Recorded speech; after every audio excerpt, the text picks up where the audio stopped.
अस्सलाम वालेकुम फ्रेंड्स। आज के इस लेक्चर के अंदर हम सुपर कीवर्ड को एक्सप्लोर करेंगे। आई होप कि आपने लास्ट तमाम लेक्चर्स लिए होंगे और आपको इनहेरिटेंस का कॉन्सेप्ट, देन फंक्शन ओवरराइडिंग और दिस कीवर्ड का कॉन्सेप्ट क्लियर होगा। तो चलिए स्टार्ट करते हैं आज का lecture. In inheritance, whenever you create the object of subclass and call any member function of the subclass, it will contain two reference variable, this and super. Both represent the calling object. तो I hope कि आपको इस definition से कुछ भी clear नहीं हुआ होगा, तो मैं इसको एक्सप्लेन करता हूँ आपको। यहाँ पर फर्स्ट जो दो लफ्ज़ हैं इसके अंदर इनहेरिटेंस की बात हो रही है। तो चलिए नोटपैड पे समझते हैं। तो मैं एक क्लास बनाता हूँ, उसका नाम मैं ए रखता हूँ। देन एक और क्लास बनाता हूँ जिसका नाम मैं बी रखता हूँ, जो कि ए क्लास को इनहेरिट कर रही है। तो इनहेरिट करने के लिए क्या लिखता हूँ? इनहेरिटेंस के लिए मुझे लिखना है एक्सटेंड्स का कीवर्ड।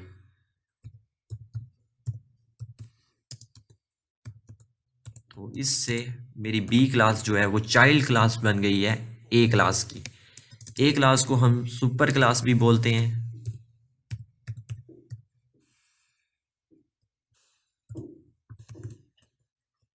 और जबकि बी क्लास को हम सब क्लास बोलते हैं।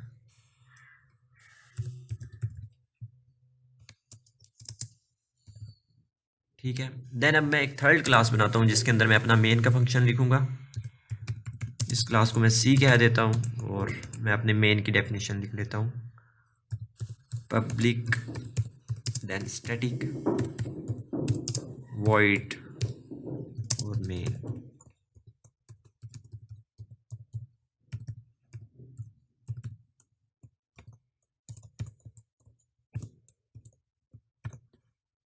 तो यहाँ तक मैंने तीन क्लासेस बना ली हैं। ए क्लास मेरी पेरेंट क्लास है, बी क्लास जो है वो चाइल्ड है ए क्लास की, और सी क्लास के अंदर मैं मेन फंक्शन से डील कर रहा हूँ। Whenever you create the object of सब क्लास, यानी कि जब कभी आप चाइल्ड क्लास का ऑब्जेक्ट बनाते हैं and call any member function of the sub class.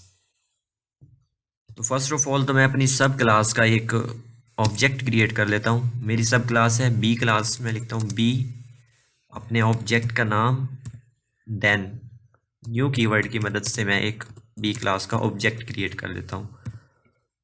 Object जब मैं क्रिएट करता हूँ और उस ऑब्जेक्ट की क्रिएशन के बाद मैं उसी ऑब्जेक्ट के अंदर बनाए गए मेंबर फंक्शन को कॉल करता हूँ।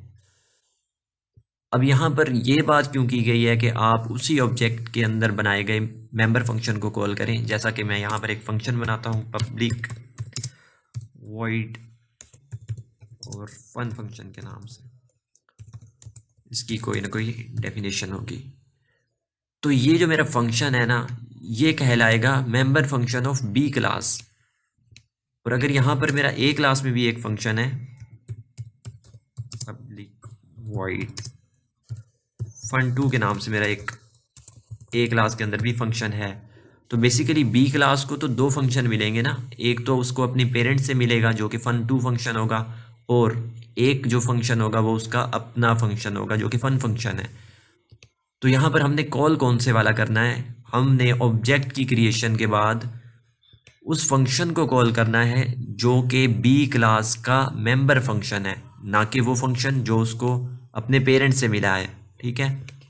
तो मैं लिखूँगा obj अपने ऑब्जेक्ट, जो कि बेसिकली रेफरेंस वेरिएबल है, ऑब्जेक्ट डॉट फन फंक्शन जो कि member function of B class है, उसको मैं कॉल कर लेता हूँ। तो अब तक हम क्या कर चुके हैं? अगर मैं आपको ये वाइट बोर्ड पर एक्सप्लेन करूँ तो कुछ इस तरह से है कि हमने फर्स्ट ऑफ ऑल एक रेफरेंस वेरिएबल बनाया और उस रेफरेंस वेरिएबल का नाम हमने obj रखा।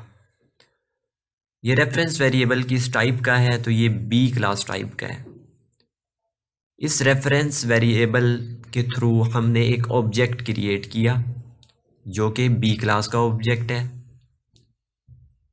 और हमारे इस OBJ रेफरेंस वेरिएबल ने पॉइंट किया हमारे इस बी क्लास के ऑब्जेक्ट को, क्योंकि ये बी क्लास एक चाइल्ड क्लास है तो इसके दो पार्ट होंगे।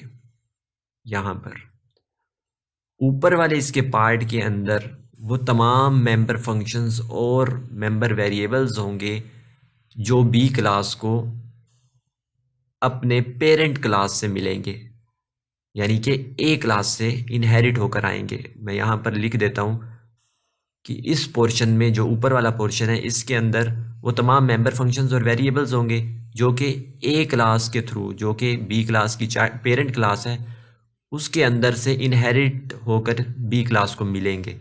जबकि इस नीचे वाले पोर्शन के अंदर वो तमाम मेंबर फंक्शंस और मेंबर वेरिएबल्स होंगे जिनकी डेफिनेशन हम बी क्लास के अंदर लिखेंगे, जो कि बी क्लास के अपने मेंबर फंक्शंस और वेरिएबल्स होंगे। तो मैं यहाँ पे बी लिख देता हूँ। देन हमने क्या किया था, हमने OBJ के थ्रू एक फंक्शन कॉल किया था और हमने कहा था कि ये वो फंक्शन है जो बी क्लास का अपना फंक्शन है, ना कि उसको इनहेरिट होकर मिला है। उसका नाम था फन फंक्शन। तो फन फंक्शन इस पोर्शन के अंदर बना हुआ है जिसको हमने अपने प्रोग्राम के अंदर कॉल किया है। तो देन देखते हैं आगे।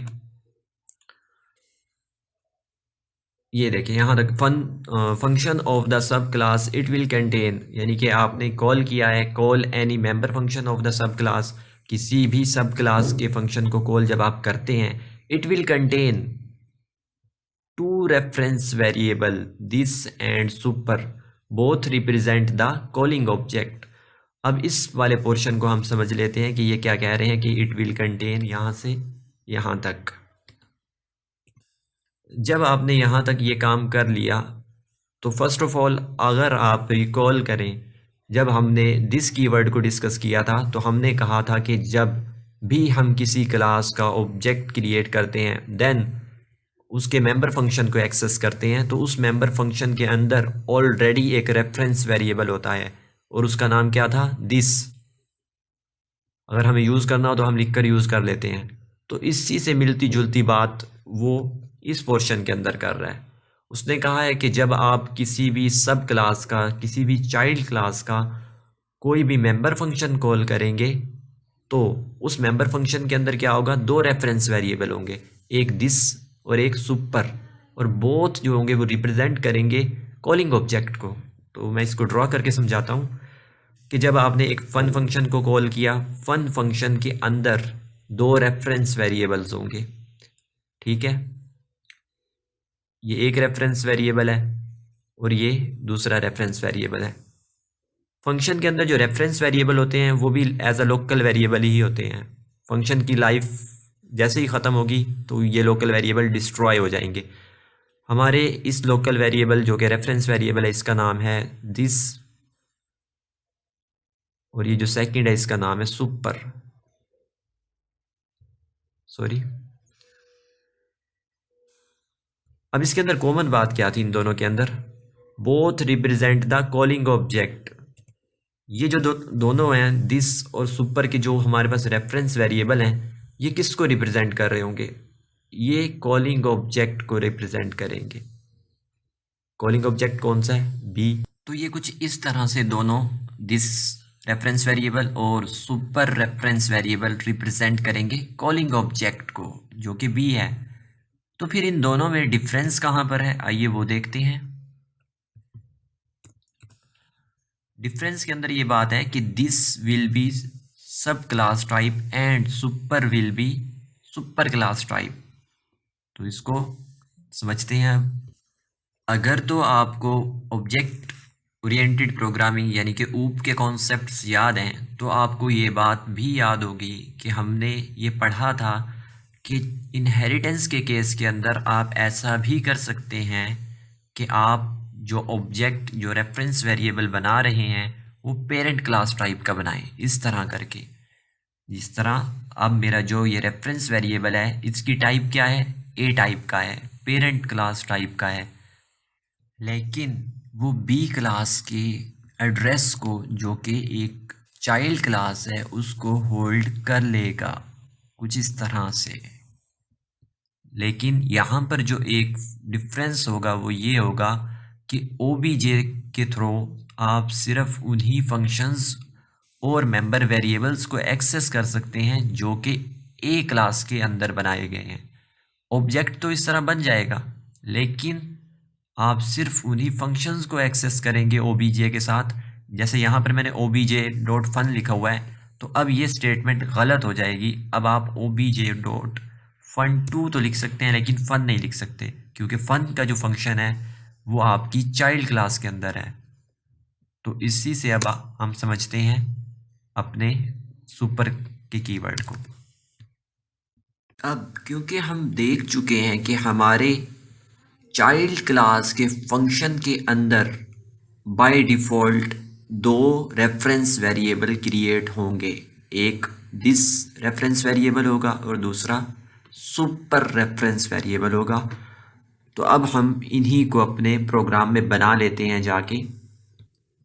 तो मेरा ये जो फन फंक्शन है ये मेरी चाइल्ड क्लास का फंक्शन है, मेंबर फंक्शन है। इसके अंदर मैं एक रेफरेंस वेरिएबल बनाता हूँ दिस और दूसरा रेफरेंस वेरिएबल बनाता हूँ सुपर। जैसा कि हमने डिस्कस किया था कि दिस का जो रेफरेंस वेरिएबल है ये कौन सी टाइप का है, ये है बी क्लास टाइप का। और सुपर का रेफरेंस वेरिएबल किस टाइप का है, ये है पेरेंट क्लास टाइप जो कि ए क्लास टाइप का है। और अभी जब मैंने आपको ये बताया था कि हम यहाँ पर अगर यहाँ पर मैं भूल गया था, यहाँ पर मैंने बी कर देना था दोबारा से। तो जब मैंने आपको बताया था कि अगर मैं ए लिख के यहाँ पर ऑब्जेक्ट क्रिएट करता हूँ तो ऑब्जेक्ट तो क्रिएट होगा, लेकिन ये रेफरेंस वेरिएबल किस मेंबर को एक्सेस करेगा, ये सिर्फ ए क्लास के मेंबर्स को एक्सेस कर सकेगा। तो इसी तरह आप इसको इम्प्लीमेंट करें कि हमारा जो सुपर का रेफरेंस वेरिएबल है ये किस टाइप का है, ये है ए टाइप का। तो बिल्कुल ये भी सिर्फ उन्हीं मेंबर्स को एक्सेस कर सकता है जो कि ए क्लास में बने हैं। अगर मैं सुपर डॉट कोई ऐसा फंक्शन कॉल करता हूँ जो कि बी क्लास के अंदर है तो ये एक्सेस नहीं कर सकता। मैं यहाँ पर फन टू लिखकर एक्सेस कर सकता हूँ बिल्कुल, क्योंकि फन टू का फंक्शन कहाँ बना है, ये मेरी ए क्लास के अंदर बना है जिस टाइप का मेरा सुपर का कीवर्ड है। सुपर मेरा रेफरेंस वेरिएबल ए टाइप का है और ये एक्सेस कर रहा है उस फंक्शन को जो कि ए क्लास के अंदर ही बना है, तो ये वैलिड है। तो आप सोच रहे होंगे कि अगर मैं इस सुपर को हटा दूं और सिंपल इस तरह से कॉल करूं तब भी तो कॉल होगा, क्योंकि ये फंक्शन भी मेरा ए क्लास के अंदर से इनहेरिट होकर आएगा। तो फिर हमारा प्रॉब्लम कहाँ से स्टार्ट होगा? प्रॉब्लम तब होगा जब मेरा यहाँ पर पेरेंट क्लास में भी ये फंक्शन फन टू की बजाय फन नाम से होता और मैं इसको यहाँ पर कॉल करता। तो आपको याद होगा कि अगर हमारी पेरेंट क्लास के अंदर कोई फंक्शन ऐसा है जो कि चाइल्ड क्लास के अंदर भी सेम प्रोटोटाइप से बना है, जैसा कि यहाँ पर है, दोनों के पैरामीटर्स भी सेम है, नेम भी सेम है, तो सेम प्रोटोटाइप का फंक्शन अगर हम चाइल्ड के अंदर बना देते हैं तो ये हमारा कहलाता है फंक्शन ओवरराइडिंग, कि हम अपनी चाइल्ड क्लास के अंदर पेरेंट क्लास के फंक्शन को ओवरराइड कर रहे हैं। तो इस केस के अंदर जहाँ पर आपने फंक्शन ओवरराइडिंग कर रखा है, जैसा कि मैंने यहाँ पर कर दिया है, और आप ओवरराइड फंक्शन के अंदर अपने पेरेंट के फंक्शन को कॉल कर रहे हैं, जैसा कि मैंने यहाँ पर इस फंक्शन को ओवरराइड किया जो कि ऑलरेडी पेरेंट में था। देन मैं चाहता हूँ कि मैं कॉल करूँ यहाँ पर इस वाले फंक्शन के अंदर वो फंक्शन, वो फन फंक्शन जो पेरेंट क्लास के अंदर बना है। तो आप कैसे कॉल करेंगे? अगर आप सिंपल इस तरह लिख के रन करते हैं तो ये तो रिकर्शन हो जाएगा, ये फंक्शन खुद को ही कॉल करेगा, क्योंकि आपके कंपाइलर को नहीं पता कि ये फंक्शन आप बी क्लास का कॉल कर रहे हैं या ए क्लास का कॉल कर रहे हैं। तो इसके लिए आपको यहाँ पर लिखना पड़ेगा सुपर डॉट फन फंक्शन। ये सुपर बेसिकली रेफर करेगा, क्योंकि सुपर किस टाइप का है, ए टाइप का है सुपर हमारा, तो सुपर बताएगा कि ए के अंदर, हमारी ए क्लास के अंदर जो फन फंक्शन है उसको कॉल करना है, ना कि रिकर्शन करनी है। तो आई होप कि आपको कॉन्सेप्ट क्लियर हुआ होगा। तो ये पॉइंट आप देखिए, in case of overriding any one of the function you can call the parent class override method inside child class override method using super keyword और रेफरेंस वेरिएबल। अगर आपने किसी भी फंक्शन को पेरेंट क्लास के override कर रखा है चाइल्ड क्लास में, तो आप पेरेंट वाले फंक्शन को चाइल्ड क्लास में कॉल कर सकते हैं with help of reference variable. कौन सा reference variable? Super reference variable use करते हुए आप पेरेंट के ओवरराइड मेथड को चाइल्ड के ओवरराइड मेथड के अंदर कॉल कर सकते हैं, जो कि अभी हम कोड पर करके आए हैं। Also useful to remove name conflict. अगर किसी जगह पर सेम नेम की वजह से कॉन्फ्लिक्ट आ रहा है तो आप उसको रिमूव करने के लिए भी सुपर का कीवर्ड यूज करते हैं। तो वो कैसे करते हैं आइए देखते हैं। तो नेम कॉन्फ्लिक्ट को समझाने के लिए मैं दोनों क्लास में एक एक वेरिएबल क्रिएट कर लेता हूँ। फर्स्ट ऑफ ऑल मैं अपनी ए क्लास के अंदर एक वेरिएबल बनाता हूँ इंट एक्स नाम से। देन मैं अपनी बी क्लास के अंदर भी एक वेरिएबल बनाता हूँ इंटीजर वाई नाम से। और इसी फंक्शन के अंदर, फन फंक्शन के अंदर, जो कि मेरा ओवरराइड मेथड है, बल्कि मैं इसके लिए एक और फंक्शन क्रिएट करता हूं ताकि आपको कॉन्सेप्ट क्लियर हो।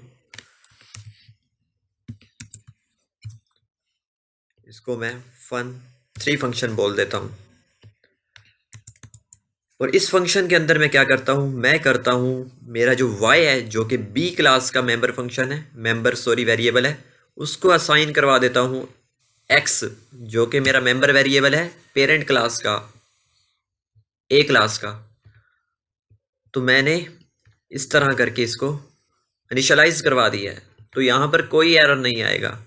लेकिन अगर मैं ये करता हूँ कि मैं अपने b क्लास के वेरिएबल को भी सेम नाम दे देता हूँ जो कि x है, देन मैं यहाँ पर लिखता हूँ x असाइन x, तो अब आपका कंपाइलर समझेगा कि आप इस b क्लास के x को ही x असाइन कर रहे हैं, मतलब कि ये दोनों x को एक ही क्लास का मेंबर मानेगा जो कि b क्लास में है।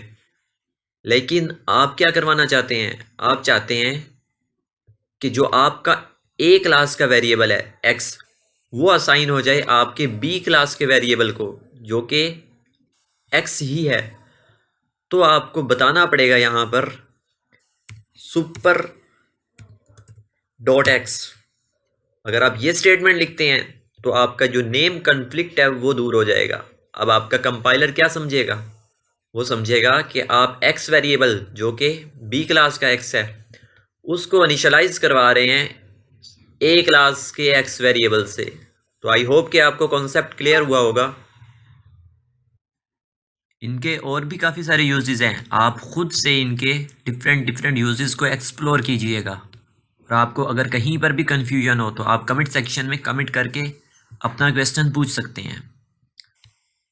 बस आप इतना माइंड में रखिएगा कि जो हमारा सुपर का कीवर्ड है ये आपकी पेरेंट क्लास टाइप का है, जबकि दिस कीवर्ड आपकी चाइल्ड क्लास टाइप का है। और कहीं भी अगर आपने कोई ऐसा काम करना है जहाँ पर कोई नेम कन्फ्लिक्ट आ रहा है, चाहे वो फंक्शन का हो या वेरिएबल का हो, तो आप सुपर और दिस कीवर्ड को यूज़ करते हुए नेम कन्फ्लिक्ट को दूर कर सकते हैं। और इसी तरह अगर आपने कहीं पर रिकर्शन कॉलिंग हो रही है ड्यू टू नेम कन्फ्लिक्ट, जैसा कि यहाँ पर हो रहा था, तो उसको दूर करने के लिए भी आप सुपर का कीवर्ड यूज़ कर सकते हैं। या अगर वो इससे बिल्कुल ऑपोजिट हो रही है, आपकी पेरेंट में हो रही है, तो आप दिस कीवर्ड यूज़ कर सकते हैं। तो आज का लेक्चर यहीं पर एंड करते हैं। Thanks for watching. अल्लाह हाफिज़।